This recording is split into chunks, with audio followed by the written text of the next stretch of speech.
to the Open Door Policy Podcast. In each episode, Danielle and I speak with all types of joyful missionary disciples who are unleashing the gospel in their own different and exciting ways. If you like what you hear, please subscribe and share our podcast with your family and friends. And in this episode, you'll get to hear how Danielle always lives hard. And you're going to know what animal you need to be texting at Father Steve Pullis. Hey, guess what today is? Merry Christmas, Danielle. Thank you. Merry What's Christmas today? to you. Please, Navidad. Today is our special Christmas episode. Christmas episode. Guess what? I wrote like all these questions for you have on these these little little papers. Fortune cookie papers. Yeah, they're all there. questions for you. Are you ready for these? I am listo. Okay. First right. question. If you were Santa, what cookie would be waiting for you?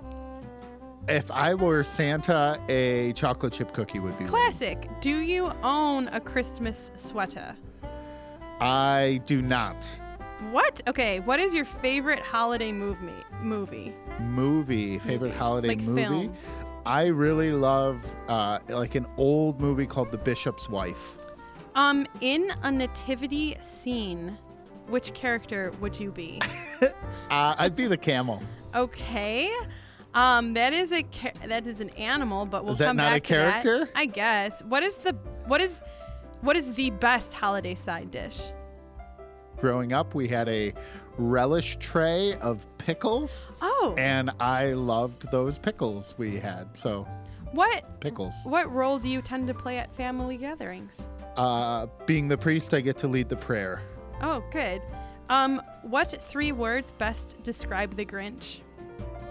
Green, misunderstood, and potential. So they want to get to know me, do they? Do you have a favorite holiday pastime? You know, I don't get to do it in the same way now being a priest, but when I was like in college and all through my young adult life, we would go to midnight mass, my brothers and one of my sisters and I, and that just was a really fun tradition as young adults to go to midnight mass. So that'd be one of them. Yeah. Okay, that's my 8 questions. Let's Alrighty. return to some of these. Why camel? Camel was one of my favorite animals when I was growing up. Like Really? I loved going to the zoo and seeing the camel. Look at this. This is season 4 and I'm learning so much about you. We're always learning How about each come other. camel isn't your favorite emoji then?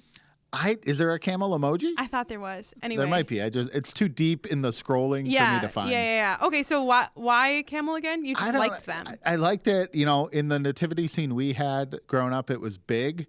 And it was always like falling over because it wasn't on the Like the platform. legs weren't right? It was Yeah. on the tree skirt. Mm-hmm. And so it had to be really precariously placed there. And I like the camel. I like it too. Tell me about this movie and why it's your favorite. Have you ever seen it? No. So they made a remake in the 90s with Denzel Washington called The Preacher's Wife. So who sent you exactly? The top man himself. But it's called The Bishop's Wife, so clearly it's not a Catholic bishop. It's a Anglican bishop. Well, he could have converted and or- gotten special permission. Yeah, not bishops. Oh, Bishops okay. can't do that. See, I also learned another thing. Hey, This always is- learning here. This is a great the more episode. you know. Yeah.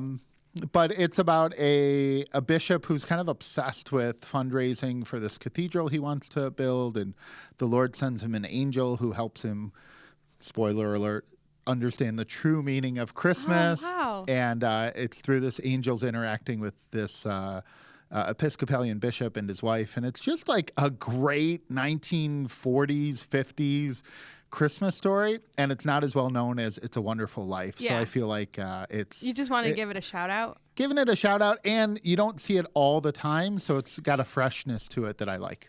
Tonight I want to tell you the story of an empty stocking. Once upon a midnight clear, there was a child's cry. Yeah, I actually kind of want to see that now. Tell me a little bit more about this relish dish, but first I'm going to tell the listeners, when I came into the studio today, there was at the chair where I sit a clean jar, and it was a pickle jar, but Father Steve was like, if you want, you can use this. And I did. So I filled it with water, and I'm drinking water out of upcycled pickle jar. My Christmas gift to you was you. a recycled pickle jar. I'm still waiting And I'm to still see using- what's going to be reciprocated. Okay, But, well, no, you're just no hard ahead feelings. of the game. Okay, I'm doing my best. I'm so sorry. I had kind of forgotten about this for a while, but we had this, and it seems kind of silly, but we had this like tray of pickles and olives and celery that my mom would put out for Christmas and Thanksgiving, and I don't know why I liked it that much. It was like 3 different kinds of pickles, and it was on this special dish, and I've been thinking about it because someone mentioned it not too long ago in my family, and I thought that was a lot of fun. You know what? One of my coworkers was talking to me last year, and she said it's interesting because there was an age, and she told me the age, and I forget what it is, but she was like, this age is kind of like when the mind decides, like, this is what Christmas is. And she was like, I think she had 2 sons. I think when they were like 8 years old, she set up the nativity set a certain way. Yeah. And they were kind of like, this is Christmas. And now she's like, if I move the nativity scene a different way on like the mantle, it's like, Mom, this is not how it goes. So it's just like, I think part of that like sacred festivity of like this is a special thing. Like this the pickle is a dish. Polish Christmas, right? Love it. I love pickles. All right, Danielle, my turn now to ask you ready. About rapid fire Christmas questions. Please. Number 1. Good. You ready? Yes. Is Die Hard a Christmas movie? I don't know. Have I've you never ever seen it. Okay, all right. Okay. Number 2. No. Rapid fire. Hang on. We'll go back. Number 2. Okay. Best Christmas gift you ever gave? Golly. I'm giving a pretty cool one this year, so hopefully this episode doesn't give away any surprises, but I'm making someone like a really fun scavenger hunt that like they're gonna meet up with friends along the way that are surprise friends, but there's also like a like spaghetti western storyline, there's bad guys, there's secret codes. Okay, great. Okay. So this year's scavenger hunt. Yeah. Number 3, have you ever been in a parade, a Christmas parade or another one? Yes. Yes, okay, we'll come back to that. Number 4, what is unique about a Center family Christmas? Oh, a calendar. Okay. Okay. Looking forward to calendar later. Number 5, have you ever been away from home on Christmas? No. Number 6, what is your favorite Christmas memory? We're going to go with a mouse. A mouse. Mm-hmm. Number 7, have you ever cut down a Christmas tree? Yes. And number 8, favorite Christmas carol? God rest ye merry gentlemen. Nice. Okay. All right. Tell me about a calendar. Okay, so I think I might have talked about this last year. But my family, my mom like made this bin of costumes, and when it was time to like reenact the Christmas story, we would all reenact it as like cousins, and my Uncle Jim would be King Herod, and his and his costume was like these like goldish curtains that went like around his shoulders like a cape, also a calendar on his head. So for the crown? Yeah, for the crown. Obviously, what do you think like this is? A crownender? Like a crowneder. Yeah, so okay. That's that memory. Yeah. And favorite Christmas memory is a mouse. Well, that was just the first one that I thought of. But when I was a kid, we went to a church that's actually it's not open anymore. It's knocked down. But they had like that. Like a nativity set, like it's like a little shed, and then it has a plexiglass front. Yeah. Yeah, so they had one of those, and a mouse got into it. And so a mouse was living in the nativity set with like all the animals and stuff, which like I think the adults were kind of like, oh gosh, but like as like children, we were like, wow, this is amazing. So that's a special memory. And I think my youngest brother Josh was like just getting like to be a big enough kid where he could like talk and point things out and stuff. And so we were talking to him about the mouse. Yeah. That's great. Mm-hmm. Because those have animals in them already. So the mouse makes sense. It's just like coming to life. Thanks be to God. This time of year is so, I think it's just magical. And maybe that's because like part of me is just like such a kid, but I love the magic of this season. I love the lights, all that stuff. What parade were you in? Have you ever been in a parade? This is not your turn to ask questions, all right? It's your turn to answer when questions. I was in high school, I used to act a lot at our community theater with my brother Paul and my sister Christine, and we were in multiple parades, but like specifically holiday parade. We were in the youth theater's version of Christmas Carol that year. Okay. So we had to like dress in the costumes, and So you were in costume for Christmas Carol parade. Yep. Okay. Yep. Christmas Carol parade, and it's really funny because I just adore parades. There's something about Honestly though, have you ever been in a parade? I have. I've been. Why were you in a parade? So twice. Once in high school for. Because you were in a play. You were in a play. Wait, tell the listeners. He was John number 5. Get out of here. Okay. People in high school don't go in parades. Why? For like plays. That's not a thing. Oh, well, okay. Well, I was in high school. Okay, that's why cool. I'm surprised. All right. No, when I was in high school, we had like a homecoming parade down the street. Oh, in the neighborhood?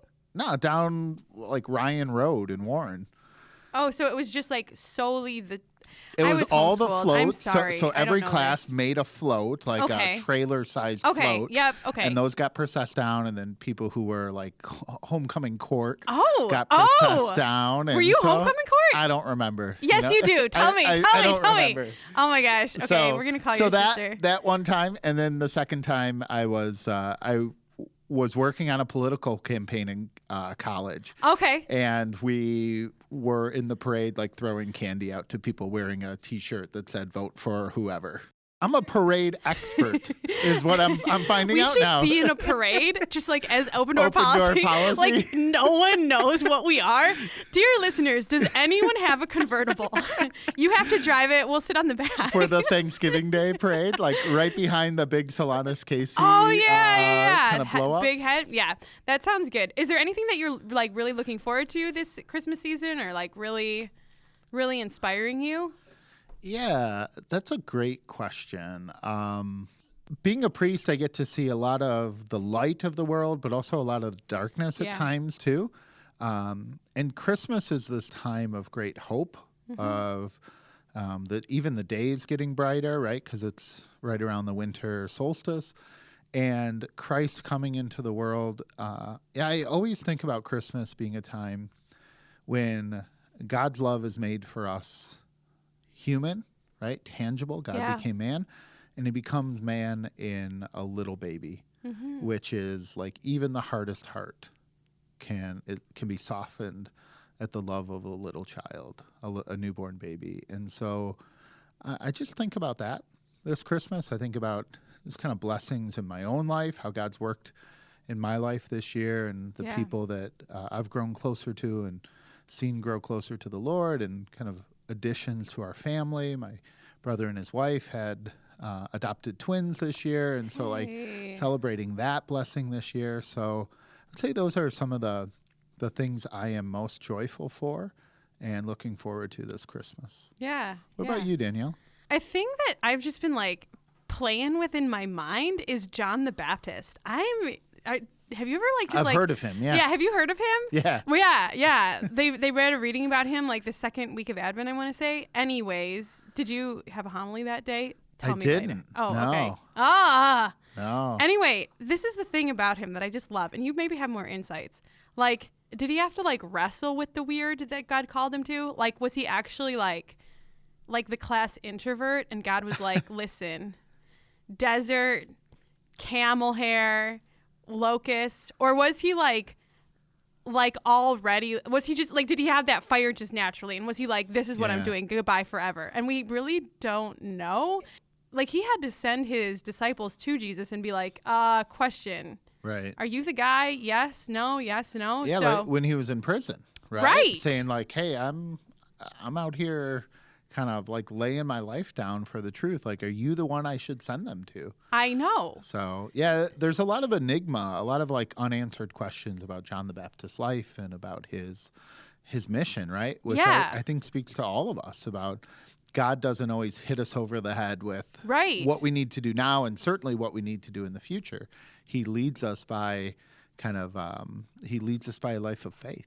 And even John the Baptist was kind of preaching like hard repentance style, like old school prophets. Yeah, you know, you brood of vipers. Right. Which Jesus comes with so much gentleness and meekness. And then I'm also kind of like, how well did you guys know each other, right? Like, I don't know. So that's just something that I've been playing with in my mind. One of the things, just thinking about Christmas, is, and this is a bit of a non sequitur here, but I love, especially in Detroit, how like culturally diverse and ethnically diverse we are. Yeah. All the different religious or cultural expressions of the nativity or at Christmas. And There's one I saw a couple of years ago that I just love. It's this young Hispanic couple outside of a party store. Have you seen this one?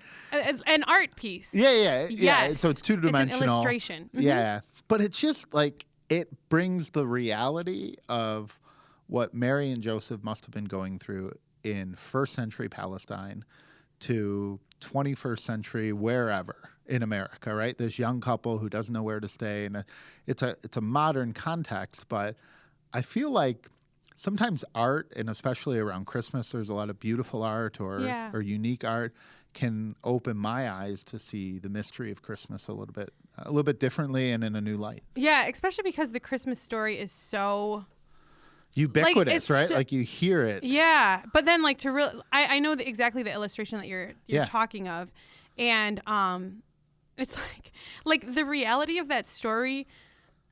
A woman in labor and there's no room for her. Like, like who are these people that a woman is in labor and everyone's like, sorry, like my bed's more important to me than it is to you right now. Like you think someone would be like, it's chill, I'll sleep on the floor, ma'am. Like, like that's bizarre and preposterous, but that's the Christmas story too. It's not just this beautiful silent scene. It's also like kind of messy. Well, and that's what God breaks into. Right. That's what Jesus comes into, right? Yeah. Not when I've got my life all put together and I'm at my most generous. Yeah, right. When he breaks into right. the messiness and even kind of the pettiness of people's lives to say, a newborn king is here and he wants you to first receive him with love and second, to follow him as a disciple. Also, here's the song that the angels know how to sing. Like, y'all probably don't deserve this, but here it is. Like that's this incredible meeting of heaven and earth. So I'm just looking forward to it. I'm having a great little Christmas season. Are you rocking out to anything in preparation for Christmas? Any Advent music or any Christmas Spotify? Okay, so a little bit of shame to our friend Joe Balistreri, who was a guest once. I have been asking him for an Advent playlist for years, and he has never given me one. So I made one. I didn't know we were doing public shaming on this podcast, but okay. Yep, strongly. He's a good friend of mine. And so I made my own, and it was like, and I was like, I'm not high class enough to like actually know what stuff is good. So I have like Sam Cooke singing "A Change Is Gonna Come." Like I've got like a bunch of Motown. I've got like Kermit the Frog singing "There's Only One More Night Till Christmas." Like there's only one more night till Christmas. So I was like, "Hey Joe, I made this playlist," and like honestly, within like 10 minutes, he sent me a better one. So that's what you needed to do. Yeah. How about you? Well, just heads up to our listeners, if you want Danielle to shame any of your friends on just open tweet door at policy, me. Just tweet at me. Drop us a note on our I say this Twitter with a lot handle. of love. He's a great man. Yeah, so I've been listening to Christmas music during Advent. Have you? Yeah, I mean, I hear a lot of Advent music at church, and I get to live at Sacred Heart Seminary, so I hear wonderful music throughout the week. But I love listening to Christmas music, and Me I too. got a great Christmas carols and hymns Spotify playlist I've been rocking out to, because I don't really want to hear like rocking around the Christmas tree or I saw mommy kissing Santa Claus. So I like some of the beautiful, especially like English and French carols. Oh yeah. What are your faves just right now? Like that are really, really beautiful. I do like God Rest You Merry Gentlemen. I say that I'm like not listening to Christmas music, but I'm also like, I also justify myself because I'm like, Feast of St. Nicholas happened like at the beginning of December. So any Santa music is fine. Advent, yeah. B, anything about Mary is free because of Immaculate Conception. C, anything about winter is Immaculate fine Conception. Our Lady of Guadalupe. Our Lady of Guadalupe. December 10th is the feast that Pope Francis just added to the universal calendar of Our Lady of Loretto, which had not been on the universal calendar. Bless up. Our Lady of Loretto refers to the Holy House of Loretto where Mary was born and the Annunciation occurred. So we got, this is that week from the 8th through the 12th is like Mary's big time 3 jumbo feasts. And also at the end of the day, if I hear about baby Jesus on the radio, I'm like, I'll take this. Like, I'm not complaining. Oh, holy night. Okay. Like, throw that theology down, Josh Groban. So, yeah. What are you doing for Christmas Mass? I'm a sucker for midnight mass, so Yeah. If it's not snowing. I like to be at the cathedral. Actually, you know what? I should make up for what I said about Joe Balistrieri. He does beautiful music, and he'll be at the cathedral, and so I like to go there and be uplifted. I think the Archbishop's going to be at the cathedral, too. Who is right? it? Archbishop Vigneron. I don't know if you've heard of him. Can you describe him to me? Tall, looks Okay. like Stephen Colbert. Oh, yeah. Francis is totally my new favorite pope. Usually Wears investments. the hat. Yep, okay, exactly. I know who it is. Okay, Yeah. cool. Wow. Well, to you and your family, Yeah. Danielle, and to all of our listeners, hope you have a really blessed Christmas, just experiencing God's love for you in the incarnation and celebrating it not just on December 25th, but the whole season of Christmas, to know how deeply you're loved by the Lord and how he wants you just to receive that gift of his love during this Christmas season. We're thankful for you guys. We're thankful for the ways that Jesus is working in your life. We look forward to 2020 and the ways that God is going to blow us all away. Amen. Christmas high five. Merry Christmas! Before we say goodbye, if you liked this episode, please share it with your friends, your neighbors, your relatives, your Trader Joe cashier. You can also leave us a review on iTunes. Follow us on Facebook, Instagram, and Twitter. Our handle is @OpenDoorDetroit. Help us unleash the gospel. Open Door Policy was produced by Ron Pangborn and the creative team of the Archdiocese of Detroit. I'll just say the words after you like an annoying sibling. Stop, Danielle. Welcome. Stop, Danielle. I'm trying to do the intro. Merry Christmas! Merry Christmas.